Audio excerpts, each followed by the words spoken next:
মধ্যরাতে ঢাকা বিশ্ববিদ্যালয় এলাকায় দুর্বৃত্তের ছুরিকাঘাতে শিক্ষার্থী নিহত, প্রতিবাদে ছাত্রদলের বিক্ষোভের ডাক। দ্রুত নির্বাচন দিয়ে সব সমস্যার সমাধানের আহ্বান মেজর হাফিজের। কালক্ষেপণে নির্বাচন ঝুলে গেলে দায় নিতে হবে ঐকমত্য কমিশনকে, বলেছেন সিপিবি নেতারা। আওয়ামী লীগের কার্যক্রম নিষিদ্ধে উদ্বিগ্ন ভারত, সরকারের বিরুদ্ধে যথাযথ পদ্ধতি না মানার অভিযোগ জয়সওয়ালের, দ্রুত নির্বাচনের প্রত্যাশা। বিলুপ্ত হল এনবিআর, রাজস্ব আদায়ে প্রভাব পড়বে না আশা অর্থ উপদেষ্টার। স্বচ্ছতা বাড়াবে, প্রতিবাদে কলম বিরতির ঘোষণা এনবিআর সংস্কার ঐক্য পরিষদের। দেখছিলেন গ্রাউন্ড 7 সংবাদ শিরোনাম, এবার বিস্তারিত। রাজধানীর সোহরাওয়ার্দী উদ্যানে দুর্বৃত্তের ছুরিকাঘাতে ঢাকা বিশ্ববিদ্যালয়ের শিক্ষা ও গবেষণা বিভাগের শিক্ষার্থী শাহরিয়ার আলম শাম্য নিহত হয়েছে। নিহত শাম্য ঢাকা বিশ্ববিদ্যালয়ের আন্তর্জাতিক সম্পর্ক বিভাগের শিক্ষার্থী। প্রত্যক্ষদর্শীরা জানিয়েছেন, বাইকের সঙ্গে বাইকের ধাক্কার ঘটনায় কথা কাটাকাটির জের ধরে শাম্যকে ধারালো অস্ত্র দিয়ে আঘাত করে দুর্বৃত্তরা। শাম্য নিহতের বিচার চেয়ে বিশ্ববিদ্যালয়ের ভিসির পদত্যাগ দাবি করেছে জাতীয়তাবাদী ছাত্রদল।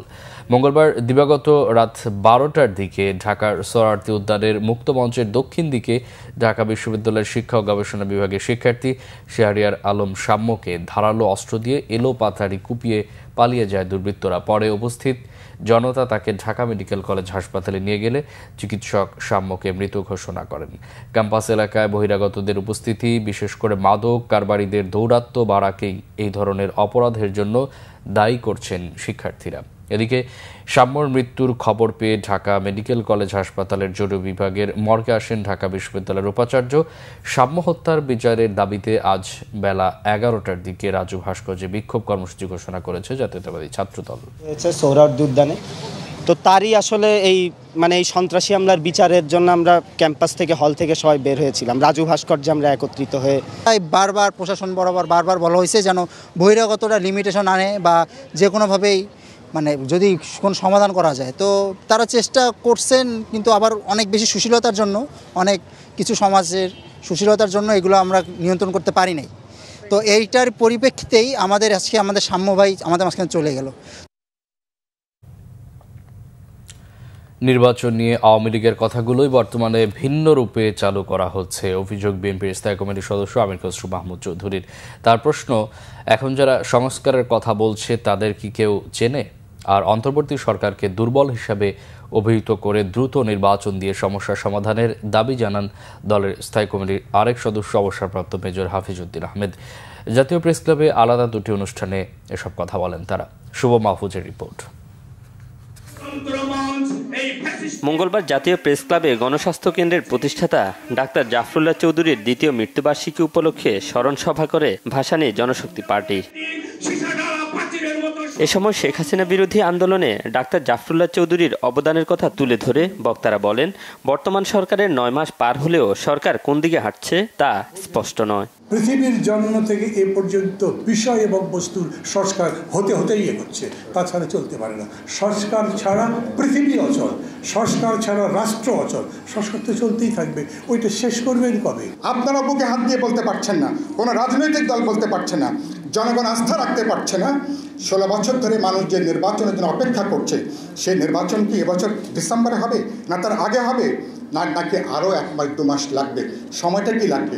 সভায় বিএনপির স্থায়ী কমিটির সদস্য আমির খসরু মাহমুদ চৌধুরী বলেন, যে প্রত্যাশা নিয়ে মানুষ শেখ হাসিনার পতন ঘটিয়েছে সে প্রত্যাশা এখনও পূরণ হয়নি। মানবিক করিডোরের নামে বাংলাদেশকে নিয়ে ভূ রাজনৈতিক ষড়যন্ত্র হচ্ছে বলেও অভিযোগ করেন তিনি। বাংলাদেশে বিনিয়োগ ক্রমান্বয়ে কমছে, আর এখানে আমাদেরকে বিনিয়োগের কি বলে একটা সার্কাস দেখানো হচ্ছে। নাম বলতে চাই না আমি, কারণ কেউ তো বোকা না। যতদিন বাংলাদেশে নির্বাচিত সরকার না আসবে, কোনো বিনিয়োগ বাংলাদেশের কোনো বিনিয়োগকারী সেই রিস্ক এখানে নেবে না। এটা ওয়ার্ল্ড ওয়াইড বিনিয়োগের চিত্র হচ্ছে এটা। তারা দেখতে চাইবে বাংলাদেশে একটা স্থিতিশীল সরকার আছে কিনা, নির্বাচিত স্থিতিশীল সরকার আছে কিনা। এ এদিকে জাতীয় প্রেসক্লাবে মাওলানা ভাসানীর ফারাক্কা লং মার্চ স্মরণে গণসমাবেশ উপলক্ষে গোলটেবিল বৈঠকে বিএনপির সিনিয়র যুগ্ম মহাসচিব রুহুল কবির রিজভী বলেন, শেখ মুজিবই ফারাক্কা বাঁধ চালুর অনুমতি দিয়ে দেশের সর্বনাশ ডেকে এনেছিলেন, আর শেখ হাসিনা ১৬ বছরে বাংলাদেশকে ভারতের একটি কলোনি বানিয়ে ফেলেছিল বলে অভিযোগ করেন দলের স্থায়ী কমিটির সদস্য অবসরপ্রাপ্ত মেজর হাফিজউদ্দিন আহমেদ। ফারাক্কা বাঁধ যখন চালু করার বিষয়টা নিয়ে শেখ মুজিবকে বলেছে যে আমরা পরীক্ষামূলকভাবে চালু করব, শেখ মুজিব অনুমতি দিলেন, সর্বনাশ সেদিনই হয়ে গেল। তো সেটা না হয় জানিয়েছেন। এরপরে চুক্তি হয়েছে একটা খুবই প্যাট্রিয়টিক চুক্তি, যেটাকে বলা হয় 77 79 তখন, কিন্তু এরপরে তারা আর মনেই করেনি যে বাংলাদেশের সাথে আর কথা বলা দরকার, সে টিপাই মুখ হোক, গজলডোবাই হোক, যেখানেই হোক না কেন। ৭১-এ তারা আমাদের জন্য যে সাহায্য সহযোগিতা করেছে সেটি উদ্ধার করার জন্য অতি ব্যস্ত। বাংলাদেশের প্রত্যেকটি ক্ষেত্রে তারা হস্তক্ষেপ করেছে। রামপাল বিদ্যুৎ কেন্দ্র থেকে শুরু করে দেশের ভিতর দিয়ে ট্রানজিট এবং অন্যান্য প্রত্যেকটি প্রকল্পে বাংলাদেশের নতজানু সরকার, আওয়ামী লীগের সরকার, শেখ হাসিনার সরকার বাংলাদেশের মানুষের স্বার্থ জলাঞ্জলি দিয়ে তারা এই দেশকে ভারতের একটি কলোনি বানিয়ে দিয়েছিল। মানবিক করিডোরের বিষয়টি জাতির সামনে স্পষ্ট করার দাবিও জানান মেজর হাফিজ। শুভ মাহফুজ, বাংলা ভিশন, ঢাকা। সংস্কারের নামে কালক্ষেপণ করা যাবে না, এতে নির্বাচন ঝুলে গেলে দায় জাতীয় ঐকমত্য কমিশনকে নিতে হবে বলেছেন সিপিবির সাধারণ সম্পাদক রুহিন হোসেন প্রিন্স। প্রয়োজনীয় সংস্কার শেষে দ্রুত নির্বাচন দিতে হবে। আর জাতীয় ঐকমত্য কমিশনের সহসভাপতি ডক্টর আলী রিয়াজ বলেছেন, গণতন্ত্র প্রতিষ্ঠার জন্য কাজ করছেন তারা। রিপোর্ট ইমরুল কায়েসের। রাজনৈতিক দলগুলোর সাথে ধারাবাহিক আলোচনার অংশ হিসেবে মঙ্গলবার বাংলাদেশের কমিউনিস্ট পার্টি সিপিবির সাথে বৈঠকে বসে জাতীয় ঐকমত্য কমিশন। সকাল 10টায় শুরু হয়ে আলোচনা চলে দুপুর 1:15 পর্যন্ত। দীর্ঘ এই আলোচনার শুরুতেই কথা বলেন জাতীয় ঐকমত্য কমিশনের সহসভাপতি ডক্টর আলী রিয়াজ। ভবিষ্যতের বাংলাদেশের পথরেখা কিরকম হবে তার একটা ধারণা পেতে পারি, তার একটা অগ্রযাত্রার পথ চিহ্নিত করতে পারি। সেই লক্ষ্যকে সামনে রেখেই আমরা অগ্রসর হওয়ার চেষ্টা করছি এবং বিভিন্ন রাজনৈতিক দলের সঙ্গে আমরা আলোচনা করছি। বৈঠক শেষে গণমাধ্যমের সঙ্গে কথা বলেন সিপিবির প্রতিনিধি দলের সদস্যরা। তারা জানান, দরকারি সংস্কার কাজ দ্রুত শেষ করে নির্বাচন চায় সিপিবি। সংস্কারের নামে অন্য কোনো নামে যদি কালক্ষেপণ করে নির্বাচনকে বিলম্বিত করি, কারণ নির্বাচনই হচ্ছে জনগণের ম্যান্ডেট দিয়েই রাষ্ট্র পরিচালনা এবং গণতন্ত্রের ধারা এগিয়ে যাওয়া, তাহলে কিন্তু একটা ক্ষতিকর জায়গায় যাবে। সুতরাং আপনাদের দ্রুততার সাথে এবং ক্ষিপ্রতার সাথে নির্বাচন ব্যবস্থার আমূল সংস্কারের জন্য যেটা করা দরকার, যেটা এই 9 মাসে হয়নি, দ্রুততম সময় করে আপনারা ওই কাজ করেন, না হলে কিন্তু এটা ঝুলে গেলে এই দায় আপনারা এড়াতে পারবেন না। প্রধানমন্ত্রী পদে 2 মেয়াদের বেশি না থাকা এবং নারী আসনে সরাসরি ভোটের বিষয়ে একমত হলেও গণপরিষদ কিংবা সাংবিধানিক পরিষদ গঠন এবং সংসদে উচ্চকক্ষের বিষয়ে দ্বিমত আছে বলে জানান সিপিবি নেতারা। অর্থাৎ গণতন্ত্র, মানুষের ভোটাধিকার। ইমরুল কায়েস, বাংলা ভিশন, ঢাকা। আওয়ামী লীগ ইস্যুতে বিচারের নামে মূলা ঝুলানো হচ্ছে বলে মন্তব্য করেছেন জুলাই ঐক্যের নেতারা। তারা বলেন, বিগত 16 বছরে গণহত্যা যুক্ত না করে প্রকাশিত গেজেট জন আকাঙ্ক্ষা পূরণ করেনি। এ সময় আরাকান করিডোর সহ বিভিন্ন ইস্যুতে অন্তর্বর্তী সরকার জনগণকে ভুলিয়ে রাখার অপচেষ্টা করছে বলে অভিযোগ করেন ছাত্রনেতারা। এদিকে পাহাড়ের বিচ্ছিন্নতাবাদী সংগঠন ইউপিডিএফ এর সাথে ঐকমত্য কমিশনের বৈঠক নিয়ে উদ্বেগ জানিয়েছে জুলাই মঞ্চ। তাদের দাবি, একটি সন্ত্রাসী সংগঠনের সাথে বৈঠকে বসলে পাহাড়ে বিশৃঙ্খলা আরও বাড়বে। রিপোর্ট ফরুক বাবুর। আওয়ামী লীগের সকল সহযোগী সংগঠন নিষিদ্ধের দাবিসহ বিচার কার্যক্রম সম্পন্ন এবং দলটির নিবন্ধন চিরতরে বাতিলের দাবিতে ঢাকা বিশ্ববিদ্যালয়ের মধুর ক্যান্টিনের সামনে সংবাদ সম্মেলন করে জুলাই ঐক্য। একই সাথে 14 দল এবং জাতীয় পার্টির বিরুদ্ধে পরিষ্কার ব্যাখ্যা চেয়েছেন সংগঠনের নেতারা এবং সেই সিদ্ধান্তের আলোকে আমাদের পরবর্তী আওয়ামী লীগ ইস্যুসহ আরাকান করিডোর নিয়ে সরকার টালবাহানা করছে বলেও অভিযোগ তোলেন জুলাই আন্দোলনের নেতারা। তারা বলেন, সরকার ইস্যু তৈরি করে বিদেশিদের এজেন্ডা বাস্তবায়নে চেষ্টা চালিয়ে যাচ্ছে। বাজেটের মধ্যে অনেকগুলো ফাঁকফোকর রয়ে গেছে। ফাঁকফোকর কি রয়ে গেছে সেটা বিগত ফেসিবাদের যেই বড় বড় গণহত্যাগুলো ছিল সেগুলোকে এখানে মেনশন করা হয়নি। শুরুতেই হচ্ছে পিলখানা হত্যাকাণ্ডের 57 জন যে দক্ষ সেনা অফিসার আছে তাদের কথাটা এখানে উল্লেখ করা হয় নাই। শাপলা গণহত্যায় যে সেখানে প্রায় 1000 ধর্মপ্রাণ মুসলমানদেরকে যে শহীদ করা হয়েছে সেটার এখানে কোনো ন্যূনতম উল্লেখ নাই। মোদি বিরোধী আন্দোলনে যে প্রায় 17 জনকে নির্বিচারে গুলি করে হত্যা করা হয়েছে সেটার উল্লেখ নাই। শুধুমাত্র কেবলমাত্র কি জাস্ট যতটুকু তারা বাধ্য হয়েছে যে জুলাইটাকে মেনশন করতে হবে ততটুকু মেনশন করে তারা জাস্ট বলছে যে হ্যাঁ কর্মকাণ্ড নিষিদ্ধ, দলগতভাবে নিবন্ধন বাতিল হবে কিনা বা এই ব্যাপারে আমাদেরকে কোনো কিছু তারা আশ্বস্ত করতে পারে নাই। তো আমরা সেই জন্যই হচ্ছে এই কনসার্নের জায়গা থেকে আজকে প্রেস ব্রিফিংয়ে আসতে বাধ্য হয়েছে। যে আরাকানে এই যে করিডোর দেওয়ার নাম করে যেই দেশ বিরোধী একটি বিষয়ের অবতারণা আমরা দেখতে পাচ্ছি পদক্ষেপ, সেই বিষয়ে গভর্নমেন্ট তার সুস্পষ্ট অবস্থান ব্যক্ত করবে যে তারা কী চায় আসলে। এখন সেই বিষয়গুলো আমরা পরিষ্কার নয়, আশা করি গভর্নমেন্ট এই বিষয়গুলো পরিষ্কার করবে এবং ইস্যুর খেলা তারা বন্ধ করবে। বারবার বিভিন্ন ইস্যু তৈরি করে কৃত্রিমভাবে জনগণকে ভোগান্তির মধ্যে ফেলা, এই ধরনের বিষয়গুলো থেকে তারা বিরত রাখবে। এদিকে জাতীয় জাদুঘরের সামনে জুলাই মঞ্চে আয়োজিত এক সংবাদ সম্মেলনে পাহাড় ইস্যুতে অন্তর্বর্তী সরকারের ভূমিকা নিয়ে সমালোচনা করা হয়। ইউপিডিএফ দেশের নিবন্ধিত কোনো সংগঠন নয়, তাহলে কিভাবে বৈঠক করার নৈতিক সাহস পেল সেটা আমাদের বুঝে আসছে না। বাংলাদেশ সেনাবাহিনীর সদস্য সহ পাহাড়ের বহু নিরীহ মানুষের রক্ত যাদের হাতে, সেই সন্ত্রাসীদের সাথে বৈঠক উদ্বেগজনক। জুলাই মঞ্চের নেতারা বলেন, ইউপিডিএফ রাষ্ট্র স্বীকৃতি কোনো সংগঠন নয়, তাদের সাথে সংলাপের সমালোচনা করেন নেতারা। অনতিবিলম্বে ফররুখ বাবু, বাংলা ভিশন, ঢাকা। বাংলাদেশে আওয়ামী লীগ এবং এর সব অঙ্গ সংগঠন, সহযোগী সংগঠন ও ভাতৃপ্রতিম সংগঠনের কার্যক্রম নিষিদ্ধ করার ঘটনায় ভারত উদ্বিগ্ন। দেশটি মনে করে কোনো রাজনৈতিক দলকে নিষিদ্ধ করতে যে পদ্ধতির মধ্য দিয়ে যেতে হয় বাংলাদেশের অন্তর্বর্তী সরকার তা অনুসরণ করেনি। মঙ্গলবার নয়াদিল্লিতে ভারতের পররাষ্ট্র মন্ত্রণালয়ের সাপ্তাহিক ব্রিফিংয়ে এক প্রশ্নের উত্তরে এই মন্তব্য করেন মন্ত্রণালয়ের মুখপাত্র রণধীর জয়সওয়াল। তিনি বলেন, গণতান্ত্রিক দেশ হিসেবে বাংলাদেশে গণতান্ত্রিক স্বাধীনতা খর্ব হওয়ায় ভারত স্বাভাবিকভাবেই চিন্তিত।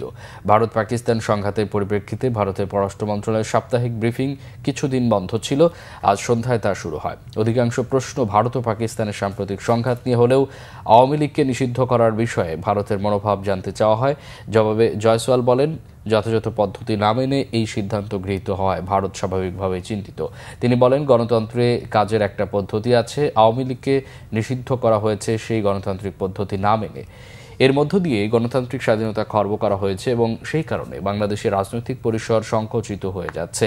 জয়সওয়াল এই প্রসঙ্গে ভারতের পুরনো মনোভাব স্মরণ করিয়ে দিয়ে বলেন, ভারত চায় বাংলাদেশের দ্রুত, সুষ্ঠু, অবাধ ও সবার অন্তর্ভুক্তিমূলক নির্বাচন অনুষ্ঠিত হোক।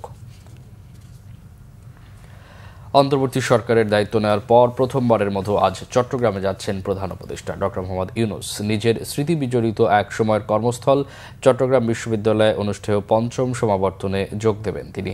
চট্টগ্রামের জেলা প্রশাসক ফরিদা খানম জানিয়েছেন, প্রধান উপদেষ্টার সফর উপলক্ষে এরই মধ্যে সব ধরনের প্রস্তুতি সম্পন্ন হয়েছে।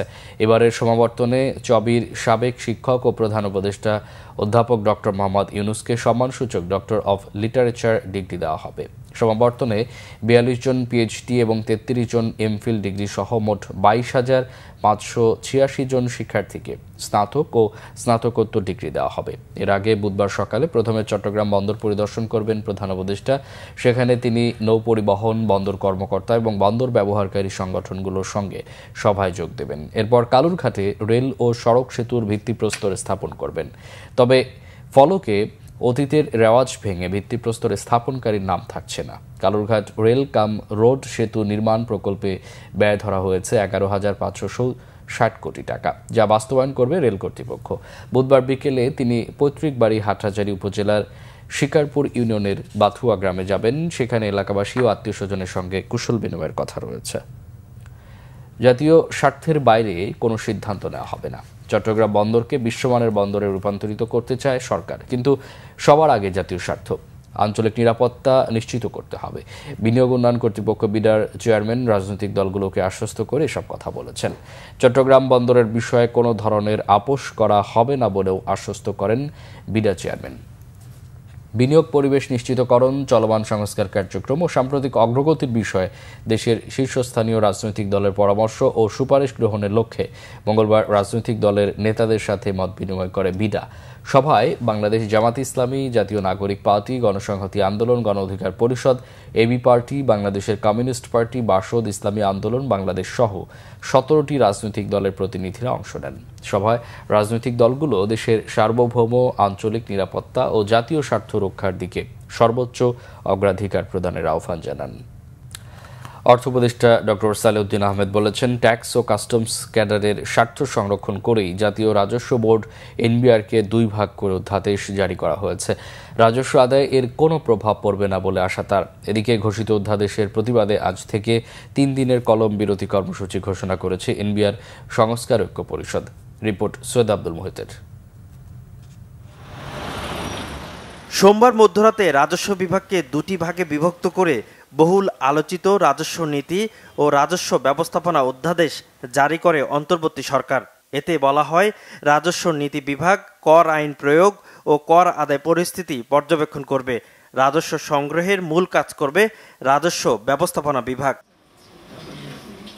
মঙ্গলবার ক্রয় সংক্রান্ত উপদেষ্টা কমিটির বৈঠকের পর সচিবালয় এ নিয়ে জানতে চাওয়া হয় অর্থ উপদেষ্টার কাছে। তিনি আশ্বস্ত করে বলেন, এনবিআর কর্মকর্তাদের উদ্বেগের কিছু নেই। ইন্টারন্যাশনাল প্র্যাকটিস, পলিসি ডিভিশন আর ইমপ্লিমেন্টেশন ডিভিশন এক থাকে না, সব দেশেই আলাদা থাকে। কারণ পলিসি ডিভিশনটা একটু প্রফেশনাল লোক দিয়ে কাজ করতে হয় এবং অর্থনীতি, পরিসংখ্যান, দেশের জিডিপি এইগুলোর সম্বন্ধে ধারণা থাকতে হয়। আর এনবিআর করবে একটা ইমপ্লিমেন্ট। এখন এনবিআর যদি পলিসিও করে, মানে যাদের খালি কাজ হলো কালেক্ট করা, এটা একটা কনফ্লিক্ট ইন্টারেস্টও থাকে। আমি পলিসি করলাম, আমি আবার লোকজনদের আদায় করলাম। এনবিআরের আপনার করার চিন্তা করা, দুশ্চিন্তা করার কোনো কারণ নেই। উপদেষ্টা জানান, রাজস্ব আদায় হতাশাব্যঞ্জক নয়। গতবারের তুলনায় এরই মধ্যে 2% বেশি আদায় হয়েছে। আগামী বাজেট নিয়ে প্রশ্নের জবাবও দেন ডক্টর সালেউদ্দিন আহমেদ। রাজস্ব আদায় কোনো প্রভাব না, রাজস্ব আমরা এই পর্যন্ত যেটা অলরেডি কিন্তু রাজস্ব আদায় গতবারের তুলনায় 2% কিন্তু বেশি হয়েছে। খুব হতাশাব্যঞ্জক না। আমি আরও এক্সপেক্ট করছি অ্যাটলিস্ট গতবারের চেয়ে কম তো হবে না, যে বলে 2% গ্রোথ। আর মোটামুটি আমরা বাজেটটাকে তো আমরা একটু বাস্তবায়ন করব, একটু বিরাট একটা গ্যাপ নিয়ে আর করবো না। প্রকল্প এডিপিটা আমরা একটু বাস্তবায়ন করব। আমরা অত্যন্ত বাস্তব প্রজেক্টে বড় বড় মেগা প্রজেক্ট নিয়ে ধার করে ডেফিসিট দিয়ে এগুলি করব না। বাজেট ছোট না বড় হবে তা জানতে কিছুদিন অপেক্ষার পরামর্শ দেন অর্থ উপদেষ্টা। এদিকে ঘোষিত অধ্যাদেশের প্রতিবাদে এনবিআর ভবনের সামনে এনবিআর সংস্কার ঐক্য পরিষদের ব্যানারে মানববন্ধন করেছে প্রতিষ্ঠানটির কর্মকর্তা কর্মচারীরা। আগামী 14ই মে বুধবার সকাল 10টা থেকে দুপুর 1টা পর্যন্ত, আগামী 15ই মে বৃহস্পতিবার সকাল 10টা থেকে দুপুর 3টা পর্যন্ত এবং আগামী 17ই মে শনিবার সকাল 10টা থেকে 3টা পর্যন্ত সকল স্তরের কর্মকর্তা কর্মচারী কলম বিরতি পালন করবে। সৈয়দ আব্দুল মুহিত, বাংলা ভিশন, ঢাকা। অন্যদিকে রাজস্ব আহরণ ব্যবস্থাপনা থেকে রাজস্ব নীতি প্রণয়ন কার্যক্রমকে পৃথক করার মাধ্যমে দেশের রাজস্ব ব্যবস্থার দক্ষতা বৃদ্ধি, স্বার্থের দ্বন্দ্ব কমানো এবং রাজস্ব আহরণের আওতা বাড়াতে জাতীয় রাজস্ব বোর্ডকে বিভক্ত করা হয়েছে। জাতীয় রাজস্ব বোর্ড এনবিআর ভেঙে অর্থ মন্ত্রণালয়ের অধীনে রাজস্ব নীতি বিভাগ এবং রাজস্ব ব্যবস্থাপনা বিভাগ নামে 2টি স্বতন্ত্র বিভাগ প্রতিষ্ঠা করেছে অন্তর্বর্তীকালীন সরকার। মঙ্গলবার সরকারের এক বিবৃতিতে আরও জানানো হয়েছে, এটি একটি বড় কাঠামোগত সংস্কার। 50 বছরেরও বেশি সময় আগে প্রতিষ্ঠিত এনবিআর ধারাবাহিকভাবে তার রাজস্ব লক্ষ্যমাত্রা অর্জনে ব্যর্থ হয়েছে। জনগণের কাঙ্ক্ষিত উন্নয়ন লক্ষ্যমাত্রা অর্জনের জন্য বাংলাদেশকে অবশ্যই কর জিডিপি অনুপাত কমপক্ষে 10% উন্নীত করতে হবে। এই লক্ষ্য অর্জনের জন্য এনবিআর পুনর্গঠন অত্যন্ত গুরুত্বপূর্ণ বলেছে সরকার। বহুল আলোচিত 2001 সালে রমনা বটমূলে বর্ষবরণ অনুষ্ঠানে বোমা হামলা মামলায় মৃত্যুদণ্ডপ্রাপ্ত আসামি মাওলানা তাজউদ্দিন ও জুয়েলকে যাবজ্জীবন কারাদণ্ড দিয়ে রায় ঘোষণা করেছেন হাইকোর্ট। সাজাপ্রাপ্ত অন্য 9 জন আসামিকে 10 বছর করে সাজা দেওয়া হয়েছে। মঙ্গলবার বিচারপতি মোস্তফা জামাল ইসলাম ও বিচারপতি নাসরিন আক্তারের হাইকোর্ট বেঞ্চ এই রায় ঘোষণা করেন। রায়ে 9 আসামির সাজা কমিয়ে 10 বছর করে কারাদণ্ড ও 50,000 টাকা জরিমানা করা হয়েছে। 2001 সালের 14 এপ্রিল রমনা বটমূলে ছায়ানটের বর্ষবরণ অনুষ্ঠানে বোমা হামলা চালানো হয়। হামলায় ঘটনাস্থলে 9 জনের মৃত্যু হয়, পরে হাসপাতালে মারা যান 1 জন। এই ঘটনায় ওই দিনই রমনা থানায় হত্যা ও বিস্ফোরক আইনে 2টি মামলা করা হয়। সাক্ষ্য গ্রহণ শেষে 2014 সালের 23 জুন বিচারিক আদালত হত্যা মামলার রায় ঘোষণা করেন। এরপর ডেথ রেফারেন্স এবং আসামিদের জেল আপিল ও ফৌজদারি আপিলের শুনানির জন্য মামলাটি হাইকোর্টে আসে। এটি মানবিক যে মূল্যবোধ, মানবিক যে চেতনা, তার বিরুদ্ধে একটি হত্যাকাণ্ড। এই হত্যাকাণ্ডের দৃষ্টান্তমূলক শাস্তি হওয়া প্রয়োজন। আদালত তার অবজারভেশনেও বলেছেন যে এটি একটি মানবিকতার বিরুদ্ধে হত্যাকাণ্ড এবং ক্রাইম।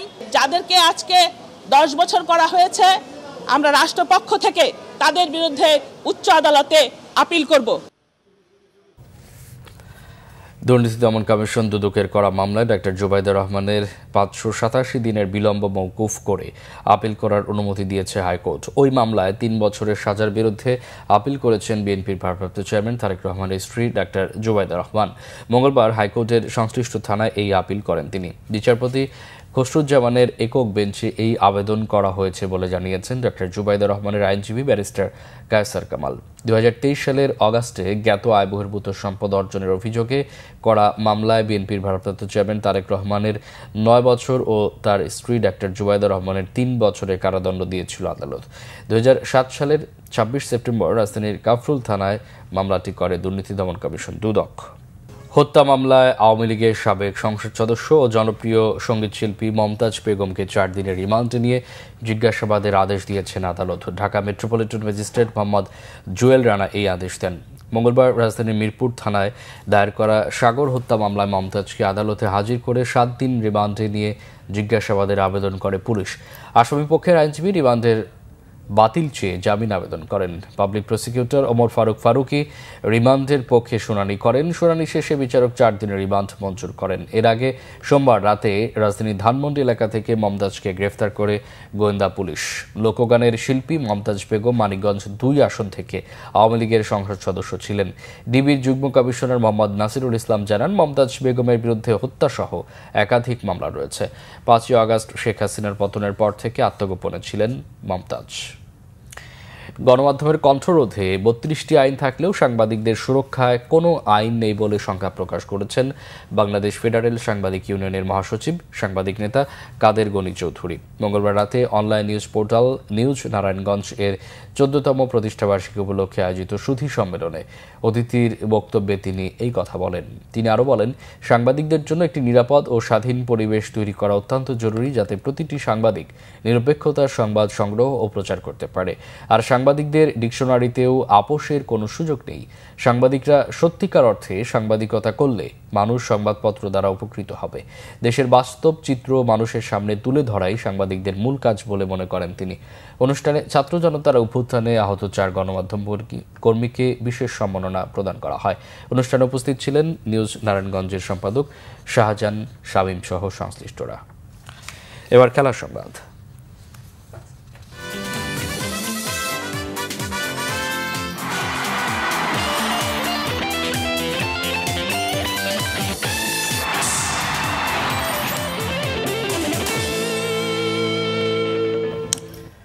ক্রিকেট। সিলেটে আজ থেকে শুরু হচ্ছে বাংলাদেশ এ এবং নিউজিল্যান্ড এ দলের 4 দিনের প্রথম বেসরকারি টেস্ট ম্যাচ। এই ম্যাচের জন্য শক্তিশালী দল নিয়েই মাঠে নামছে স্বাগতিক দল। নিউজিল্যান্ডের বিপক্ষে এ দলের এই সিরিজ শুরু হয়েছিল 3 ওয়ানডে ম্যাচ দিয়ে, যেখানে 2-1 সিরিজ জিতেছে নুরুল হাসান সোহানের দল। তবে প্রথম ওয়ানডেতে 7 উইকেটে এবং দ্বিতীয় ম্যাচে 87 রানে জয় পেলেও তৃতীয় ম্যাচে ব্যাটিং ব্যর্থতায় 4 উইকেটে হেরেছে স্বাগতিকরা। তবে প্রথম 2 ওয়ানডে খেলে ওমান এবং পাকিস্তান সফরের প্রস্তুতি ক্যাম্পে যোগ দিতে জাতীয় টি-20 দলের ক্রিকেটাররা দল ছাড়া এবং তাদের পরিবর্তে যারা শেষ ওয়ানডেতে খেলেছেন প্রত্যাশা পূরণে ব্যর্থ হয়েছেন। 4 দিনের ম্যাচে নুরুল হাসান সোহানের নেতৃত্বে ওপেনার জাকির হাসান, মাহমুদুল হাসান জয়, তরুণ ব্যাটার অমিত হাসান, মুক্তিদুল হাসান মুগ্ধ, বাঁহাতি স্পিনার হাসান মুরাদের সাথে ওয়ান ডে স্কোয়াডে থাকা ওপেনার মোহাম্মদ নাইম, এনামুল হক বিজয়, সাইফ হাসান, ব্যাটার মাহিদুল ইসলাম অঙ্কন, স্পিনার নাইম হাসান ও নাসুম আহমেদ 3, পেসার খালেদ আহমেদ, এবাদত হোসেন ও তরুণ এনামুল হককে সুযোগ দেওয়া হয়েছে। প্রথম 4 দিনের ম্যাচ শেষে 21 মে থেকে সিলেটেই হবে দ্বিতীয় 4 দিনের ম্যাচ। স্যাররাও আমাদের ওইভাবে যতটুকু ইনডোর আউটডোর মিলে সব মানে প্রিপারেশন নেওয়ার সুযোগ করে দিয়েছেন, ওইটাতেই আমরা নেওয়ার চেষ্টা করেছি। আমার কাছে মনে হয়েছে যে তারাও খুব ভালো টিম, বাট আমাদের ওয়ানডে টিম খুবই ভালো ক্রিকেট খেলেছে, যার কারণে আমরা খুব কমফোর্টেবলি আমরা ম্যাচটা মানে সিরিজটা জিতেছি। আমার সংবাদ শেষ করব ক্রাউন 7 শিরোনামগুলো আরেকবার জানিয়ে। মধ্যরাতে ঢাকা বিশ্ববিদ্যালয় এলাকায় দুর্বৃত্তের ছুরিকাঘাতে শিক্ষার্থী নিহত, প্রতিবাদে ছাত্রদলের বিক্ষোভের ডাক। দ্রুত নির্বাচন দিয়ে সব সমস্যার সমাধানের আহ্বান মেজর হাফিজের, কালক্ষেপণে নির্বাচন ঝুলে গেলে দায় নিতে হবে ঐকমত্য কমিশনকে, বলেছেন সিপিবি নেতারা। আওয়ামী লীগের কার্যক্রম নিষিদ্ধে উদ্বিগ্ন ভারত, সরকারের বিরুদ্ধে যথাযথ পদ্ধতি না মানার অভিযোগ জয়সওয়ালের, দ্রুত নির্বাচনের প্রত্যাশা। বিলুপ্ত হল এনবিআর, রাজস্ব আদায়ে প্রভাব পড়বে না আশা অর্থ উপদেষ্টার, স্বচ্ছতা বাড়াবে, প্রতিবাদে কলম বিরতির ঘোষণা এনবিআর সংস্কার ঐক্য পরিষদের। এই ছিল এখনকার মতো, পরে সংবাদ সকাল 10টার আগে 9টা রয়েছে নিউজ টপ 10 দেখার আমন্ত্রণ রইল। এছাড়া বাংলা ভিশন সংবাদ ও সংবাদ সংশ্লিষ্ট অনুষ্ঠান দেখতে ভিজিট করুন www.bvnews24.com ও facebook.com/banglavisionnews এবং সাবস্ক্রাইব করুন youtube.com/banglavisionnews। এতক্ষণ সাথে থাকা অসংখ্য ধন্যবাদ।